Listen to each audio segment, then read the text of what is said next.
Muy buenas noches a todos los que están conectados al programa que está pasando del Instituto de Paz de la Universidad Distrital Francisco José de Caldas. Mi nombre es Sonia Díaz Granados y junto con la investigadora Cindy Sierra le damos la bienvenida a este espacio de investigación, análisis, reflexión que se emite los miércoles de 8 a 9 de la noche por la U90.4 FM Estéreo, emisora de nuestra institución educativa. Les recordamos las redes sociales en X, Instagram y Facebook. Estamos como @ipasud, nuestra página web ipasud.distrital.edu.co y también nos encuentran con la revista Ciudad Pasando con Z en X y también en LinkedIn. Hoy el título de nuestro programa Territorios e Identidad, Políticas Públicas y Diversidad Étnica en Colombia. Con este título saludo a la investigadora Cindy Sierra. Muy buenas noches.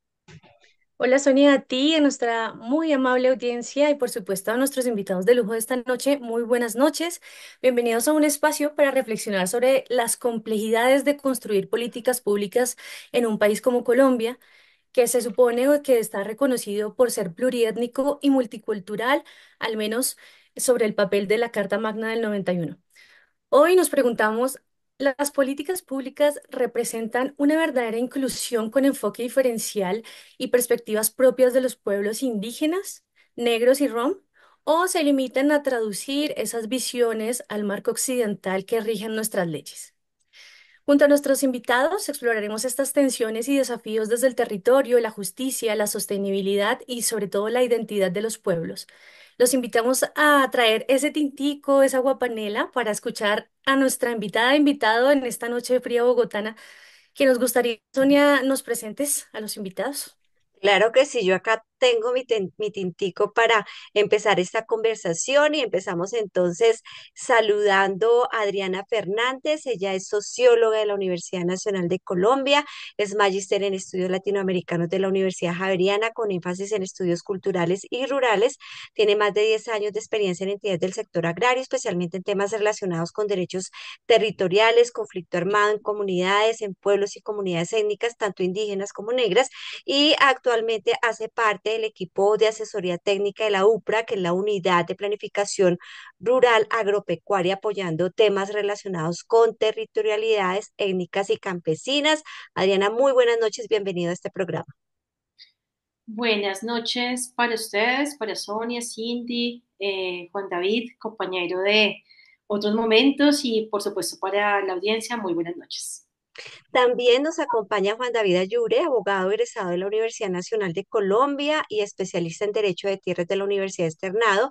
de Colombia, con experiencia en la protección y gestión de los derechos humanos y derechos de los pueblos indígenas. Actualmente es asesor de la Coordinación de Derechos Humanos y Paz de la Organización de Pueblos Indígenas de la Amazonía, OPIAC. Bienvenido, David, buenas noches. Hola, muy buenas noches, Sonia. Buenas noches, Cindy. Un gusto saludarlos y poder aportar a estos debates tan importantes y que no siempre se dan y se tiene esta oportunidad.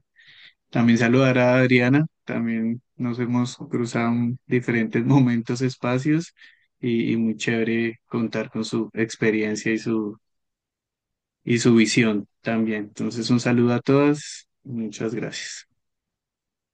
Bueno, ya para entrar en materia, David, de una vez ya que estábamos aquí saludándonos, tú como asesor jurídico de la UPIAC, ¿cómo evalúas esta implementación del enfoque diferencial en las políticas públicas a partir de pues esta gran, digamos que límite o esta gran margen que tenemos que es la Constitución del 91? ¿Qué avances has visto tú significativos y qué aspectos aún siguen siendo una deuda histórica con los pueblos indígenas? Bueno. En- Como tú lo has dicho, la constitución política fue un hito histórico sin duda en la lucha, ¿no? Y en la garantía de los derechos de los pueblos indígenas. Veníamos de una constitución totalmente, como la han denominado los mismos pueblos, como monolítica, en el sentido de que no concebía sino una religión, un estado, una fuerza de control territorial, etcétera. Pero pues viene este conjunto de esta constitución indígena, ¿no? Que viene desde sus propios pueblos y con los aportes de sus propios constituyentes y sin duda marcó la historia para los pueblos indígenas y ellos sin duda así lo reconocen. No obstante, tantas garantías que allí se establecieron no han podido realmente ser materializadas, sino limitadamente. Y en ese sentido, yo diría que hay varios aspectos que aún representan una deuda con ellos. Entonces, para mirar algunos, creo que hay avances significativos, por ejemplo, y a pesar de en la consulta previa, sin duda, gracias a lo que establece la misma Corte Constitucional y lo que se ha desarrollado por parte de la Corte especialmente, pues se han dado un marco jurídico que ha significado con ciertas garantías que han servido para proteger esos derechos y salvaguardar otros derechos. Si bien todavía hay vulnerabilidades en ese sentido en los territorios, hay autoridades que deberían estar todo el tiempo capacitándose en eso y que llegan a veces desconociéndola y se dejan quizá vulnerar. Creo que ahí ha significado, a pesar de eso, un desarrollo importante. Pero algo que sí debería ser prioritario y que el movimiento indígena así lo ha planteado y que hoy desafortunadamente tiene solo unos avances, es lo que debería significar las entidades territoriales indígenas de carácter especial y toda la autonomía que eso debería brindar. No obstante, hoy no existe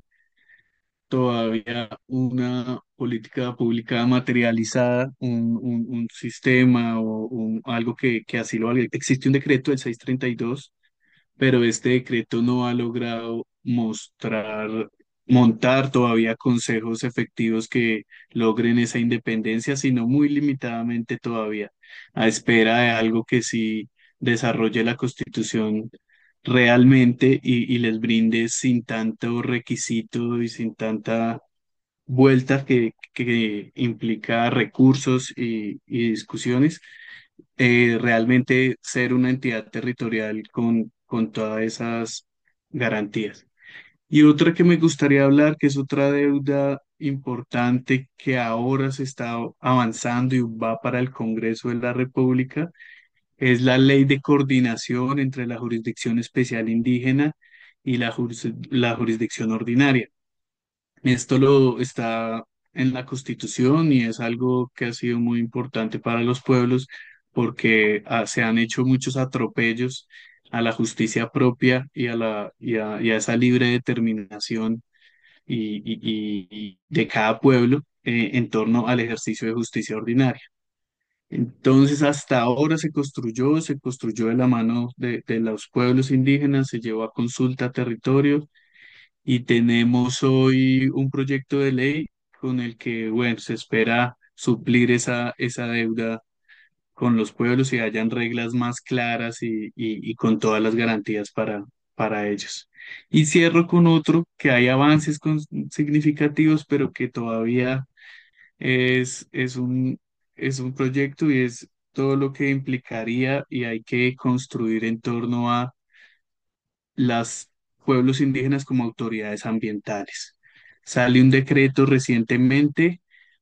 polémico entre comillas, ya fue demandado por las corporaciones autónomas regionales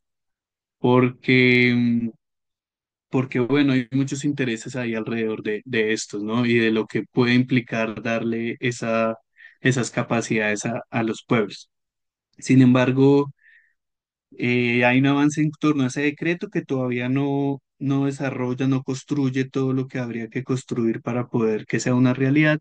pero es otro avance, digamos, significativo, pero que tiene esa dicotomía de todavía ser una deuda hasta que no se vea materializada. Entonces, en cuanto a eso, quisiera menciono esas, Cindy. Gracias, Juan David. Qué importante ese marco que nos ofreces, no solamente jurídico, sino también histórico. Y ahora que tocas el tema ambiental, Me parece que se enlaza un poco con ese enfoque también que tiene la UPRA. Adriana, pues si bien es unidad de planificación rural, establece, digamos que unos parámetros a partir de los cuales puede haber producciones agropecuarias y que tienen que ver como segunda determinante de otra que es primera, que es la del medio ambiente. Desde tu perspectiva, Adriana, ¿cómo ha integrado el Estado o la institución de la que haces parte la visión de los pueblos étnicos en la planificación del territorio en específico? ¿Qué estrategias han demostrado ser más efectivas para lograr esta inclusión? Vale, Cindy, muchas gracias por la pregunta. Bueno, creo que hay varios temas que abordar. Quisiera además que un poco la respuesta a la pregunta que planteas, digamos, se diera o la voy a proponer mucho más, mucho menos más bien en relación solamente con la experiencia que tengo actualmente con la UPRA, sino lo que ha sido, digamos, mi experiencia más,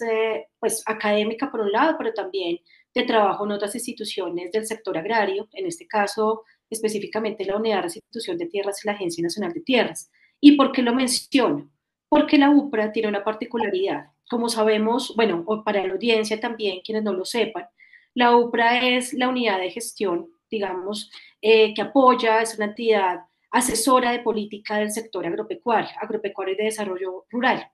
Fue creada en 2011 bajo el decreto 4145, pero tiene una particularidad muy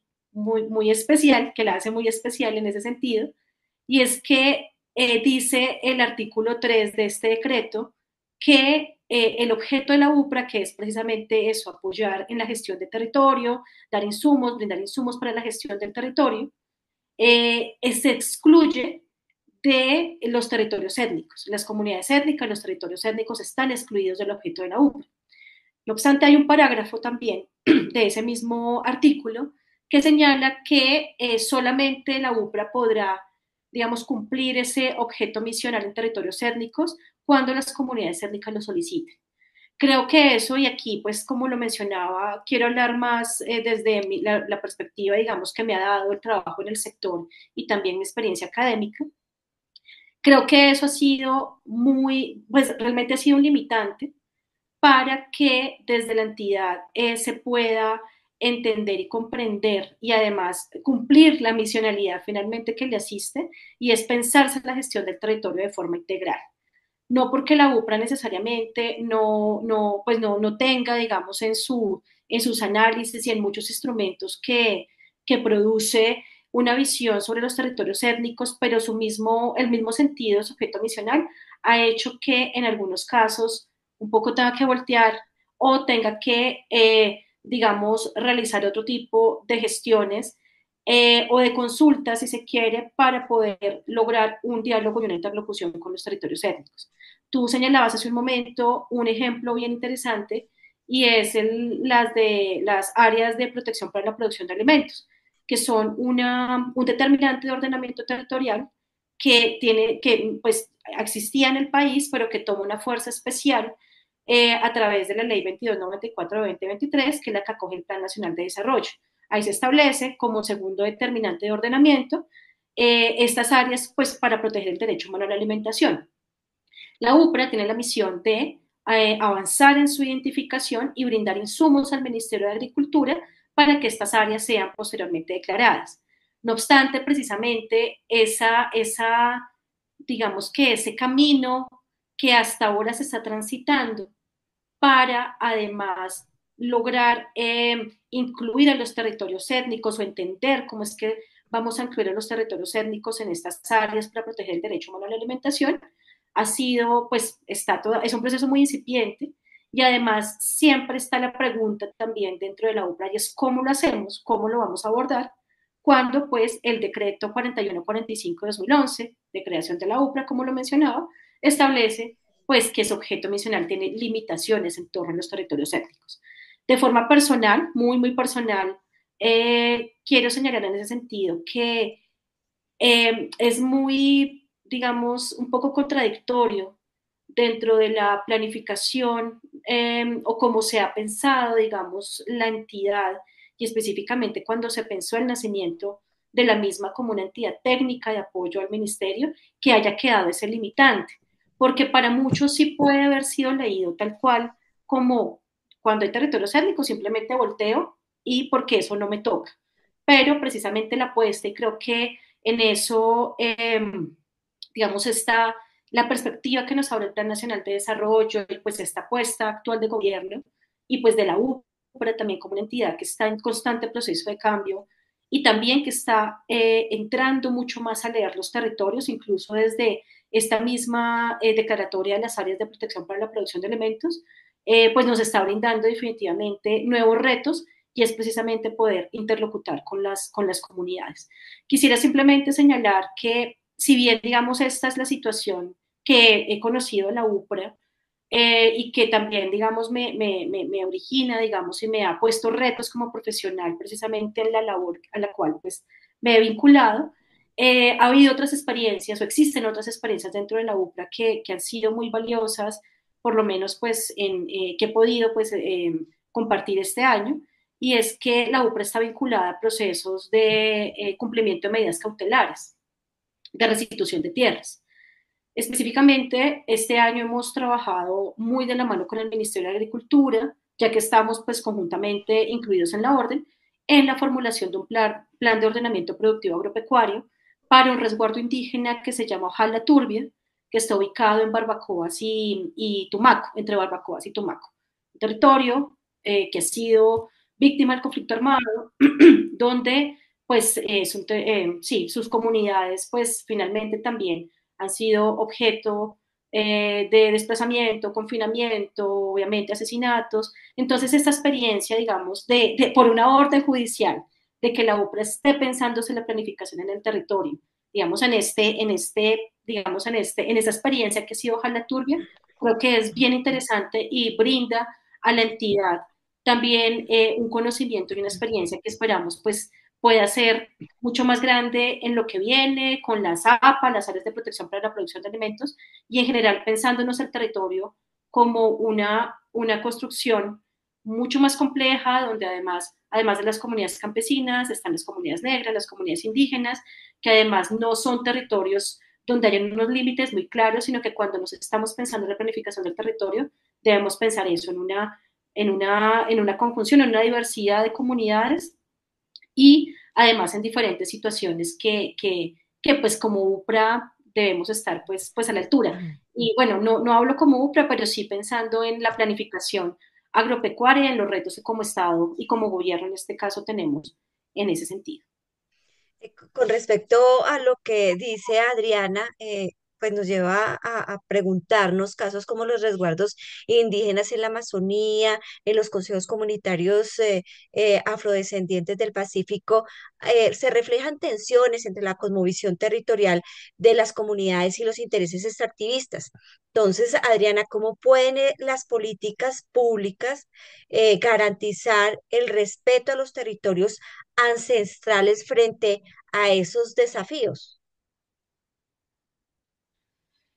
Bueno, creo que acá hay varios retos también importantes. Seguramente, Juan David, pues con toda tu experiencia con la OPIAG en territorio amazónico, tendrás seguramente muchos más ejemplos, mucho más concretos. Lo que yo podría decir en este momento es que sí, evidentemente son muchas las tensiones. Y me atrevería a decir, bueno, tal vez Juan David no esté de acuerdo conmigo en todo sentido, pero creo que el Estado, también porque ha sido un reclamo constante de las comunidades étnicas, tanto pueblos indígenas, comunidades negras, finalmente en los últimos años ha intentado garantizar que, por ejemplo, cuando hayan procesos de minería, de hidrocarburos, pues se cumple la consulta previa. Como lo menciono, ha sido también una lucha constante de los pueblos étnicos, que ese derecho del que hace un momento hablaba Juan David, pues se cumpla y pues eh, hay muchas demandas, hay muchas sentencias, hay muchos procesos, tutelas y demás, una jurisprudencia bien grande, digamos que obliga al Estado a que siempre que se va a hacer una intervención en términos de extracción o extractivista, pues en los territorios donde haya pueblos y comunidades étnicas se cumple el proceso de consulta previa. No obstante, y si bien, digamos, ha habido un esfuerzo, digamos, del Estado para que eso sea así, creo que el reto que en este momento más nos preocupa o más me preocupa o nos debe preocupar es todo lo que tiene que ver con la minería ilegal, que tanto en la Amazonía como en el Pacífico está básicamente, pues está desbordada, los datos no lo confirman, todo el seguimiento que, por ejemplo, se ha hecho de la sentencia pues, que declara a la Amazonía como un sujeto de derechos, la primera en ese sentido que fue la que declara al río Atrato también como sujeto de derechos, nos está mostrando, digamos, una situación muy problemática relacionada, por supuesto, con conflicto armado, con, bueno, digamos, con las dinámicas asociadas, pero también con el avance de la minería ilegal. Y allí sí que creo que como Estado nos quedamos cortos porque más allá de acciones policivas o, digamos, no sé, también, digamos, ciertas acciones que se puedan hacer para quemar la maquinaria y demás, es muy poco el control que realmente se ha podido hacer. Y vemos pues eso, la Amazonía en un proceso enorme de expansión de la minería ilegal, además con capitales extranjeros, hay allí dinámicas que creo que todavía no logramos identificar, por lo menos no a la luz pública del todo, pero que sí está generando unos choques muy grandes con los pueblos y comunidades étnicas, porque si bien hay una cosmovisión, hay una visión del territorio, finalmente esos procesos de minería ilegal están pues totalmente en contravía de su permanencia física y cultural. Recuerdo, por ejemplo, trabajando en un proceso de restitución de caracterización de afectaciones territoriales con un consejo comunitario en el Bajo Atrato, que nos decía, pues para ellos obviamente la pesca es base de su seguridad alimentaria, pero es una actividad tradicional. Ya ellos no volvieron a pescar en el río Quito, por ejemplo, por la cantidad de mercurio que tiene, pues que está contaminando el río, a pesar de que el río Atrato, como lo menciono, y sus afluentes son sujetos de derecho. Entonces creo que allí hay unas tensiones muy grandes que escapan, o sea, que tienen que ver con la acción del Estado, también seguramente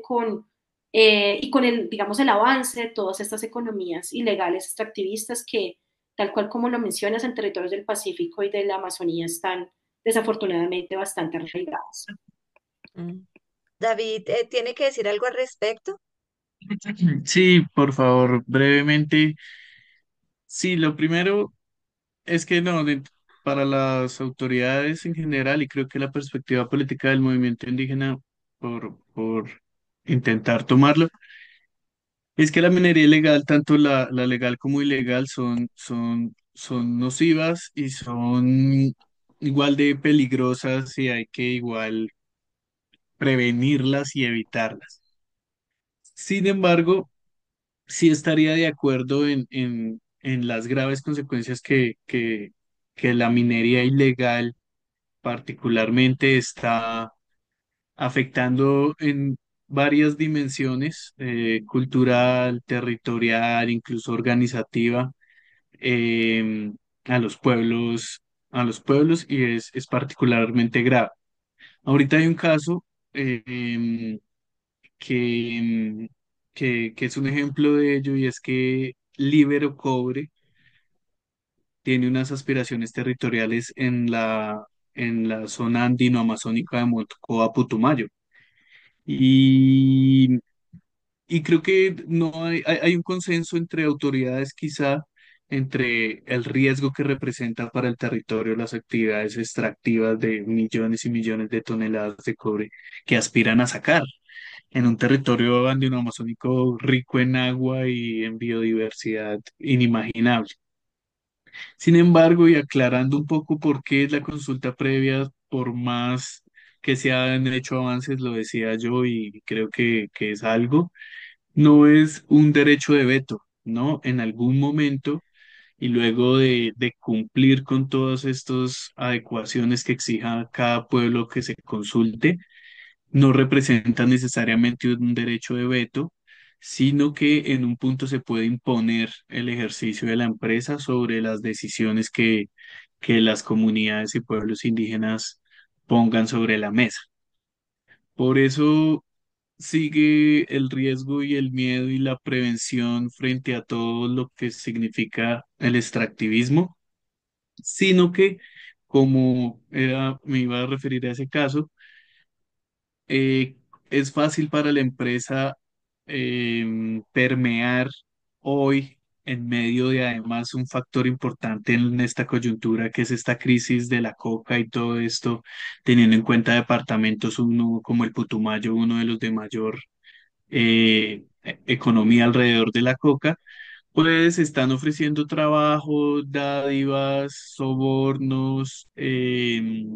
todo tipo de, de apoyos quizá, de motivaciones para que se rompa ese tejido social entre los pueblos, estén enfrentadas autoridades, incluso familias, comunidades, en torno al bienestar que puede traer o no Libero Cobre. Entonces, esos intereses extractivistas son necesariamente afectan a el ejercicio de sus derechos territoriales y los desafíos frente a eso, pues está difícil hoy, o así lo ven los pueblos, ¿no? Aspiran a, como ya lo han hecho, a varias acciones, así sean vías de hecho muchas veces, pero también acciones constitucionales, nacionales, internacionales, mucha incidencia, mucho diálogo político para enfrentar el extractivismo en general. Bueno, Gracias. David, también pues nos gustaría saber que pues, en un país que tiene mucha diversidad entre pueblos indígenas, afrodescendientes y rom, ¿cómo puede el sistema jurídico abordar esta pluralidad sin homogenizar sus demandas ni tampoco imponer un modelo único?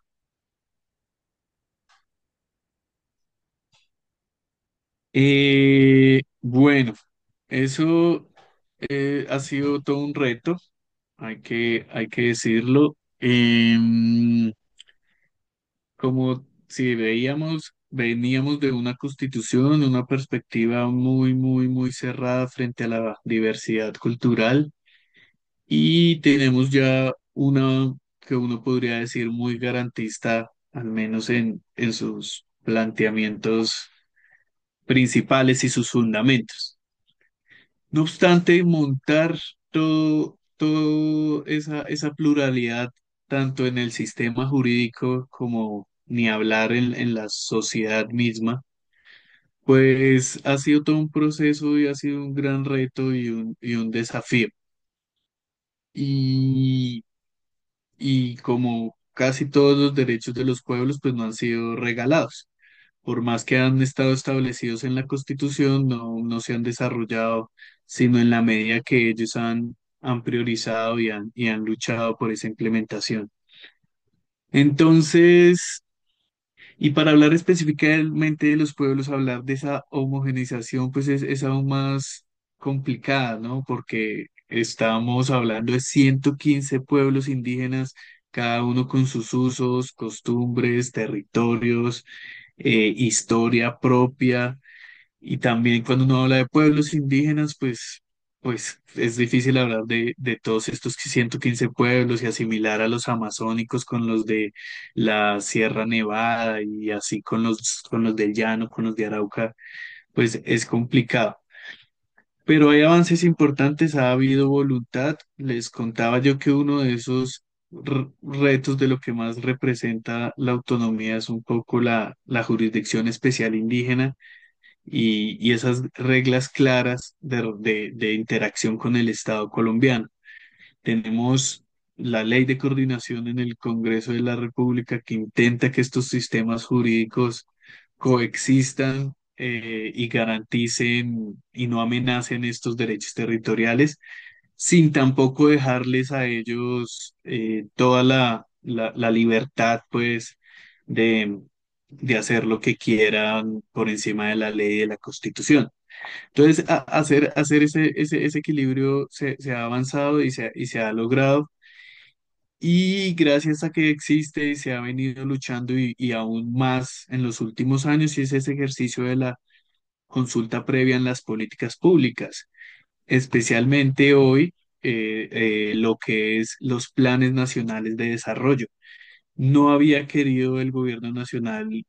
aceptar que los pueblos indígenas tenían ese derecho de participar en la construcción de los planes de desarrollo, pero a partir del 2010, gracias a la Corte Constitucional,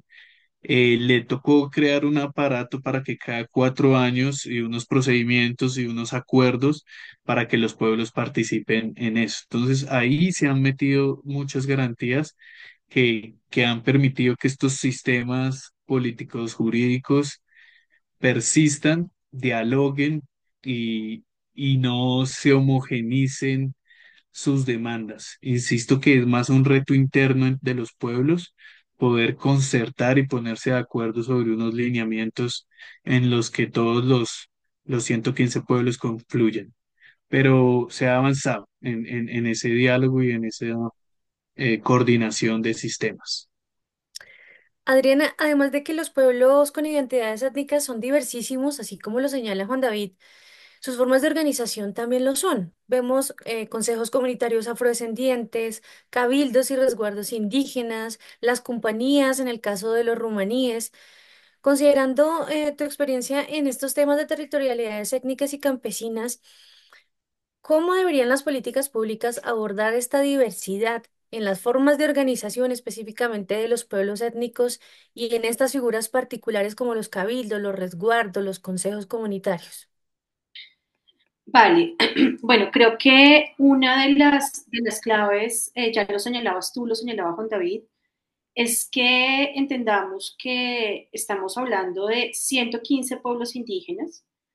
que por ejemplo, si hablamos del pueblo Embera, nada más, están los Embera Dovida, están los Embera Chamí, o sea, dentro de cada pueblo además hay una diversidad también importante según las regiones en donde habiten. Estamos hablando además de las comunidades negras, que además lo he escuchado de líderes del movimiento negro en el país, que es difícil o es diferente más bien cuando hablamos de los procesos de esas comunidades negras en el Pacífico, que cuando hablamos de los procesos de comunidades negras en el Caribe o en los valles interandinos,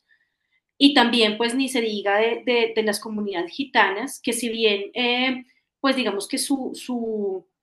lugar digamos está mucho más en los centros urbanos, también pues tienen unas apuestas también y han tenido una relación con los territorios rurales. Creo que una de las grandes apuestas allí de algo que todavía creo que nos falta entender mucho desde las instituciones y como nación es entender esa diversidad, pero también entender eso, como tú lo mencionas, hay diferentes formas de organización, si bien digamos que por también la trayectoria que ha tenido el posicionamiento de las organizaciones indígenas, incluso desde el siglo XIX o desde las formas de organización indígena, hablamos del cabildo, puede ser que, por ejemplo, en algunas regiones del país hablemos también de parcialidades, que las autoridades además, si bien tradicionalmente hablamos, por ejemplo, del gobernador indígena, en para algunos pueblos, por ejemplo, también las autoridades tradicionales son fundamentales y son quienes, finalmente, son quienes toman las decisiones. Los mamos, por ejemplo, de la sierra, bueno, en fin, estamos hablando de los caciques para el pueblo barí, bueno, en fin, de muchas instituciones que además, digamos, son diversas en los pueblos. Podemos hablar o podemos entender también eso, digamos, al gobernador o la gobernadora como la figura política, digamos, de interlocución con el Estado, pero detrás también hay otras figuras, o detrás o al lado, o de hecho incluso arriba, hay otras figuras también de autoridad tradicional que pues es supremamente importante identificar.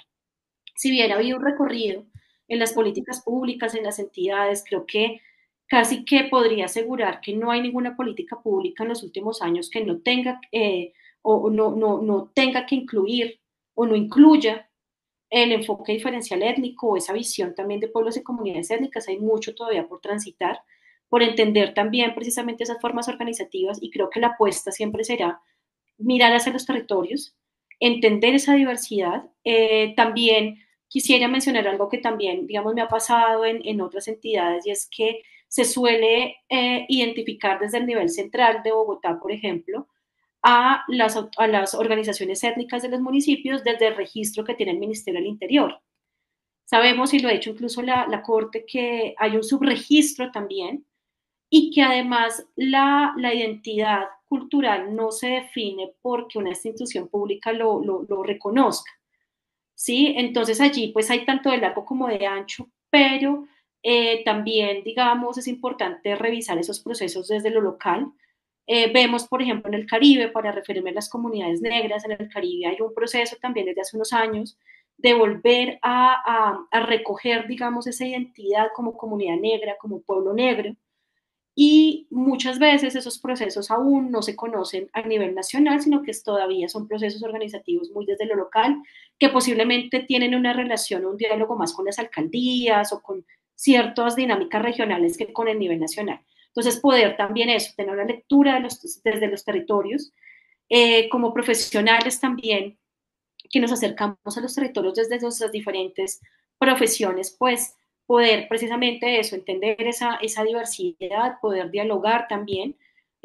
con las autoridades y con sí, los diferentes líderes y lideresas de estas comunidades, entendiendo un poco, además de construyéndonos también, porque acercarnos a cada pueblo, acercarnos a cada municipio, a cada territorio, puede ser una experiencia muy diferente a la que habíamos tenido cuando nos acercamos a otra zona del país. Entonces, pues creo que es importante. Otra clave que también quisiera mencionar es, y también digamos, lo he encontrado en varias experiencias que he tenido, es que las comunidades indígenas, las comunidades negras y el pueblo rom tienen dinámicas diferentes. Como los pueblos indígenas, obviamente, por una lucha y un recorrido enorme, podemos decir, digamos, que tienen, digamos, digamos, características identitarias organizativas mucho más consolidadas en ciertas regiones del país. Solemos, a veces la institucionalidad o o las ONGs incluso, suelen querer homogeneizar esa visión a lo que pasa o cuáles son las dinámicas de las comunidades negras. Y creo que entender precisamente que si bien son grupos étnicos o pueden estar considerados como pueblos étnicos, tienen diferentes dinámicas, prácticas culturales, visiones de los territorios, ni qué decir pues del pueblo gitano. Entonces, creo que entender esas particularidades, entender, digamos, esas diferencias y esa diversidad, pero también entender la jurisdicción, entender cómo es el sistema organizativo y de autoridades y de representantes y líderes y lideresas es fundamental. Adriana, y en ese mirar a los territorios, en ese dialogar con esas autoridades indígenas, afrodescendientes y de otro tipo de identidades étnicas,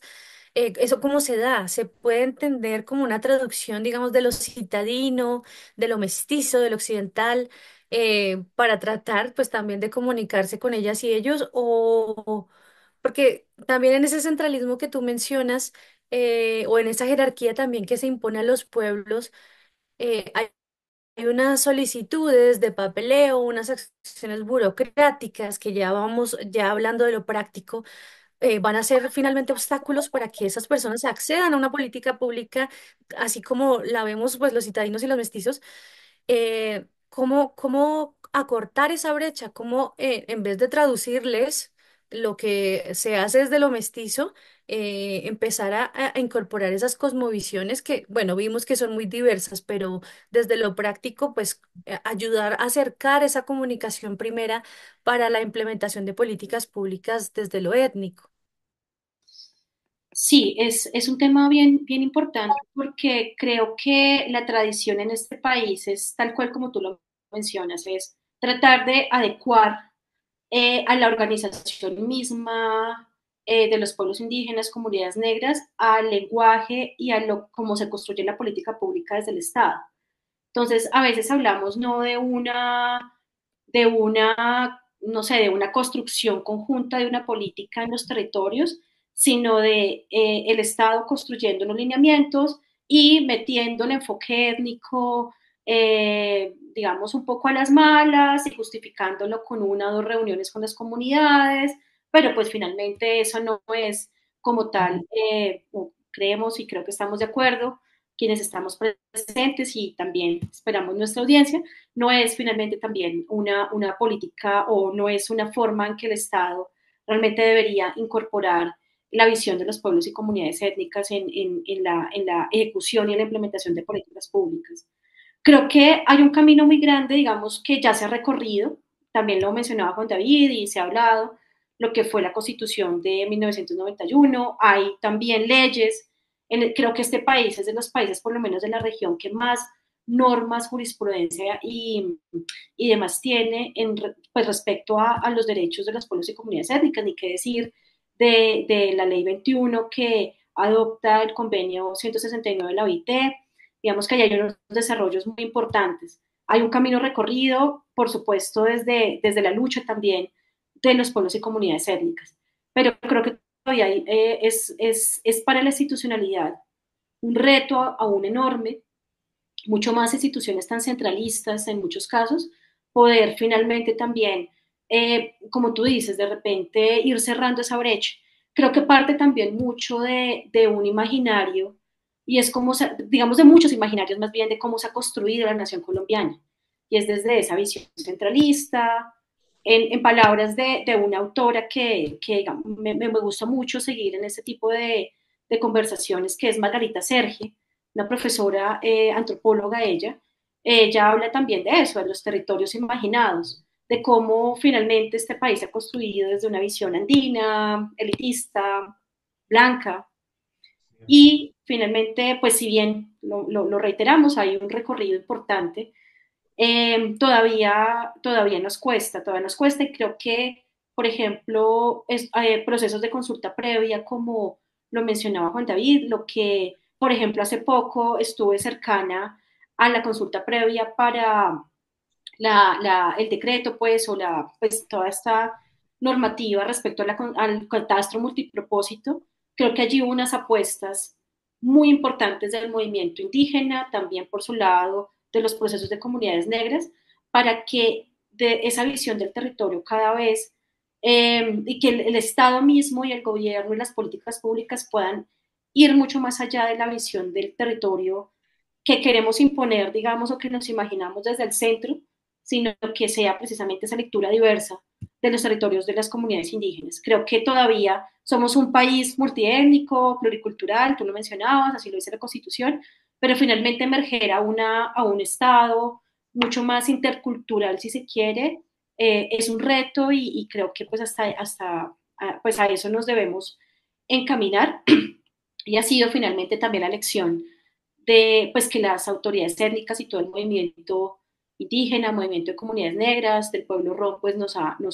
brindado y ese reto también que como instituciones pues tenemos. David iba a decir algo. Sí, pues quería comentar y citar un ejemplo actual de esa participación y esto para decir que los pueblos tienen, indígenas tienen mucho que enseñar en términos de construcción de política pública. Por un lado están las políticas de drogas que existen hace, pues, no sé, 50 años quizás, las primeras políticas antidrogas. Y pues los pueblos indígenas de entrada hablarles de las drogas es un concepto que no está en ninguna cultura. Para ellos pues eso es medicina y tiene unos usos y manejos en el territorio propios, pero es algo que se les metió en los territorios y sin duda los está afectando y los viene afectando cultura territorial o de todo tipo. Nunca se les dio la oportunidad de participar en esas políticas antidrogas a pesar de la relevancia, salvo la consulta previa que nace alguna vez por la erradicación de cultivos ilícitos que no se estaba haciendo con consulta y se abre esa posibilidad de que los pueblos tengan ahí. Este año, a pesar de que uno dice, no, es un gobierno, un político amigo y, y trabaja de la mano nuestra, ya empezó a implementar su propia nueva política de drogas y esta no fue consultada, como que participaron indígenas en las reuniones que hicimos, pero no hubo ningún carácter organizativo, diferencial, ni nada para construir eso. Pero actualmente, a pesar de que ya está en camino, se está planeando este año hacer una consulta de esa política de drogas del gobierno Petro, que está vigente hasta el 2030 a pesar de su implementación ya en los territorios, ahí lo cual pues le quita el carácter de previa, le quita pues el carácter de informada medianamente, pues la estamos conociendo, digamos, actualmente, y en algo que es del corazón de los pueblos, como es el uso de sus plantas sagradas y todo lo que la política, el narcotráfico y la política antidrogas del Estado colombiano ha implicado para ellos. Entonces, a pesar de esos ejemplos que digo, no, pues no es que se esté cumpliendo a tiempo ni con todos las garantías que uno quisiera para que sea dada, pues se está avanzando en ese sentido y el requisito, como el gran punto acuerdo político de los pueblos, es que no se avanza en esa implementación de la política antidrogas hasta tanto no hayan los pueblos hecho su consulta y sus propias adecuaciones a la misma. Eh, Aún así, los pueblos han construido, a pesar de eso, digamos, un legado de cómo se debe participar en términos de construcción de política,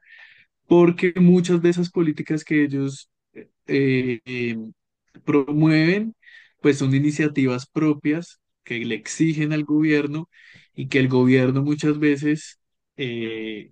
como no le interesa o quizá no tiene las capacidades, se las encarga a ellos mismos. Como bueno, listo, entonces construya la política que usted considera y viene y la negociamos. Eso es como lo que suelen hacer en algunos temas muchos.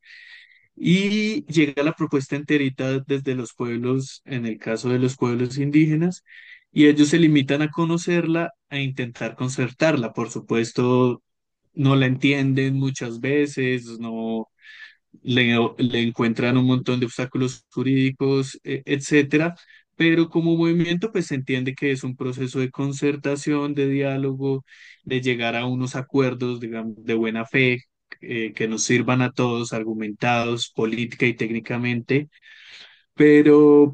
pueden ellos enseñar un poco de cómo se construye una política pública en territorio regional, en nacional, ya tienen un poco de experiencia en eso para iniciar desde ceros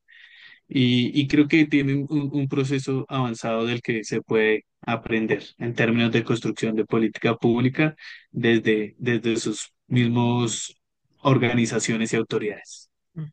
Al inicio, pues, de esta conversación hablábamos de la importancia de la Constitución Política del 91 en cuanto a esas luchas y garantías de los pueblos étnicos, de los pueblos indígenas, de los afro, y hablábamos también de esos avances que permitió la Constitución, pero también de esas deudas. La gente pensaría, uno pensaría de que con los acuerdos de paz que se firmaron entre el Gobierno Nacional y las FARC, de alguna manera también se le iba a dar importancia a las comunidades étnicas, cosa que lo vimos durante los acuerdos que de alguna manera fueron los últimos que llamaron para mirar a ver qué se podía hacer dentro de los acuerdos con las comunidades. Y mi pregunta, David, con respecto a su experiencia en la OPIAC, ¿cómo perciben los pueblos indígenas esa implementación del acuerdo de paz en términos de cumplimiento de los compromisos relacionados con sus derechos y territorios? ¿Y qué factores consideran que ha generado mayor inconformidad y cómo precisamente podría el Estado abordar esas tensiones para construir una paz incluyente?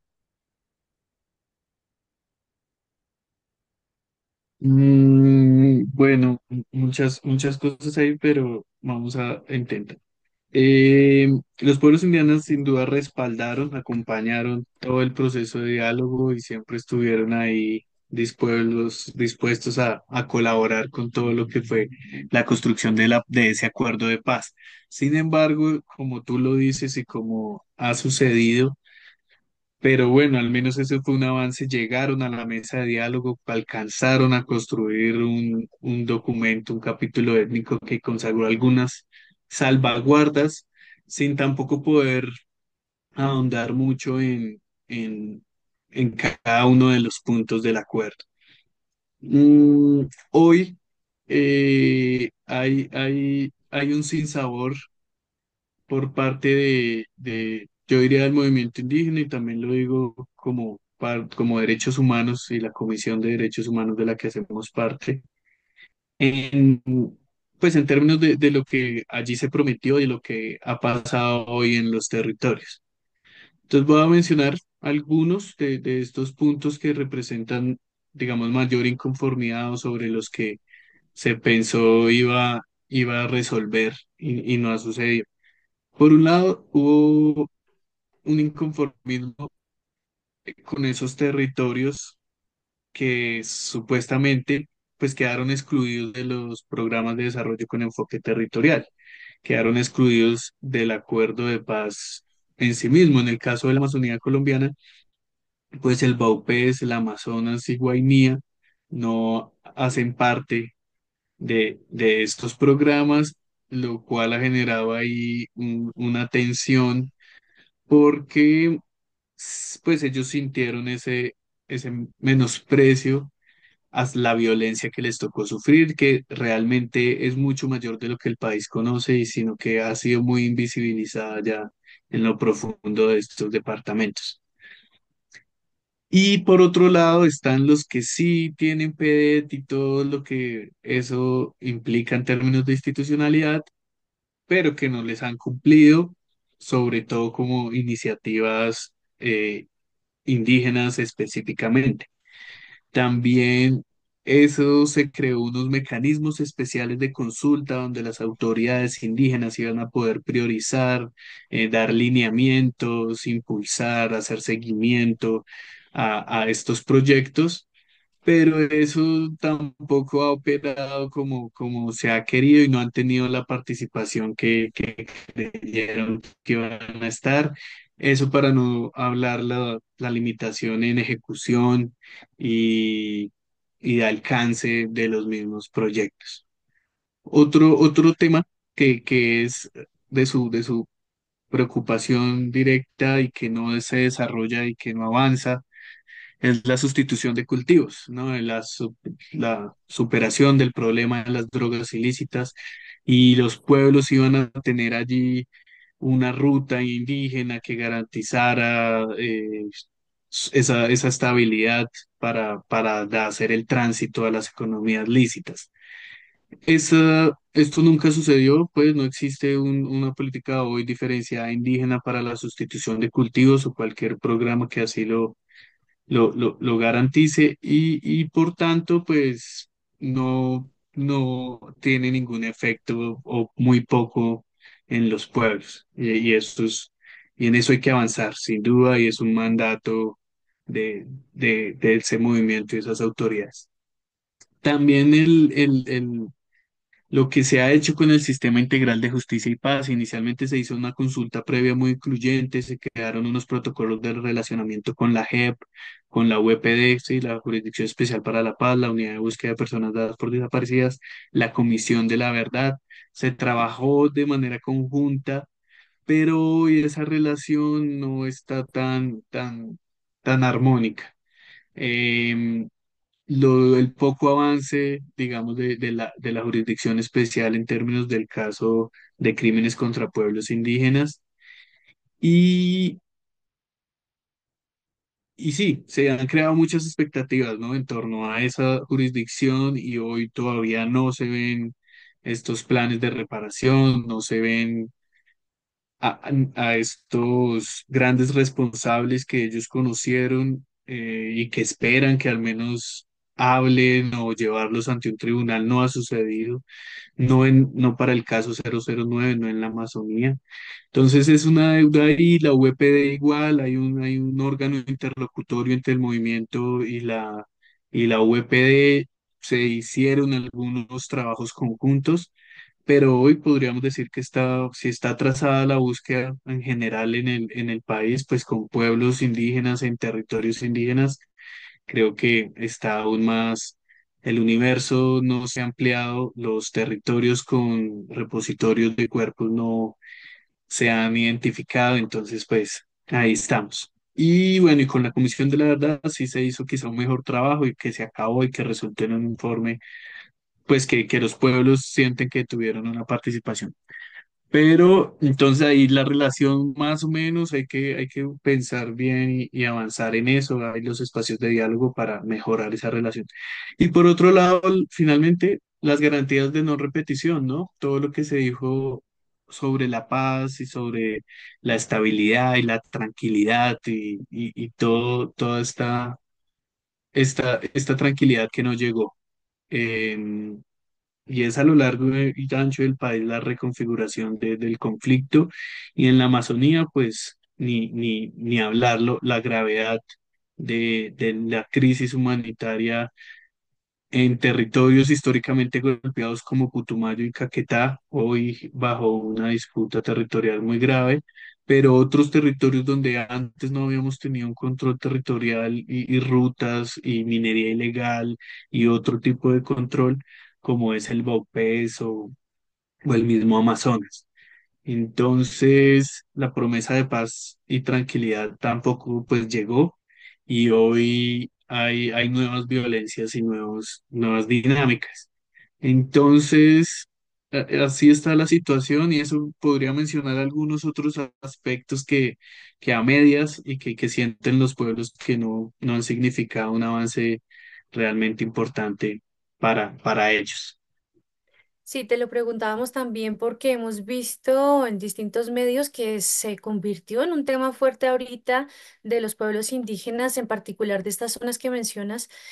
porque sí necesitaban ese reconocimiento y además que se los viera como parte fundamental y también activa de la implementación de los acuerdos de paz y por supuesto para nosotros como Instituto de Paz, pues es un tema al que le hacemos seguimiento y que nos interesa también. Ya para cerrar este espacio, que solo dura una hora, hemos reflexionado sobre esta relación entre las políticas públicas y la diversidad étnica en Colombia, reconociendo tanto esos logros como esas tensiones que aún persisten y que son muchas todavía. Es evidente que garantizar una verdadera inclusión va a terminar requiriendo avanzar más allá de la traducción, ¿cierto? De esas cosmovisiones negras, indígenas y hasta rom a lo occidental, a lo mestizo, a lo que conocemos como las leyes, la república, el Estado y todo eso. Es necesario entonces construir políticas con enfoque diferencial que respeten ese gran acervo cultural que incluye lo que ya conocemos nosotros, la relación armónica con el ambiente, la soberanía alimentaria, las propuestas de las que hablábamos hoy también de política pública, tanto ancestral e histórica como contemporáneas, en las que se han inmiscuido las comunidades indígenas en particular y las comunidades negras también. En el marco de la construcción de paz hemos comprendido pues que esta no puede ser sostenible sin un reconocimiento pleno de los derechos de los pueblos étnicos y por supuesto, como decía nuestra invitada Adriana, en un diálogo constante que permita fortalecer su autonomía, su capacidad de decidir sobre sus propios territorios y por supuesto sobre sus vidas. La paz con los pueblos étnicamente definidos no solo es un compromiso jurídico, como lo hemos visto, sino una apuesta por un país que respeta y valora la diversidad como fundamento pues de su Carta Magna y pero también de la justicia y de la equidad. Agradecemos a nuestra invitada, a nuestro invitado por compartir su hermosa y muy importante experiencia, por recordarnos que la paz en los territorios debe ser construida en conjunto y de forma multicultural. Gracias por acompañarnos en una emisión más de ¿Qué está pasando? Para saber lo que sucede en Bogotá, Colombia y el mundo. Los esperamos en nuestra próxima emisión del próximo miércoles 4 de diciembre y la especial de cierre que viene para el 11 de diciembre. Abrazos de paz. Buenas noches.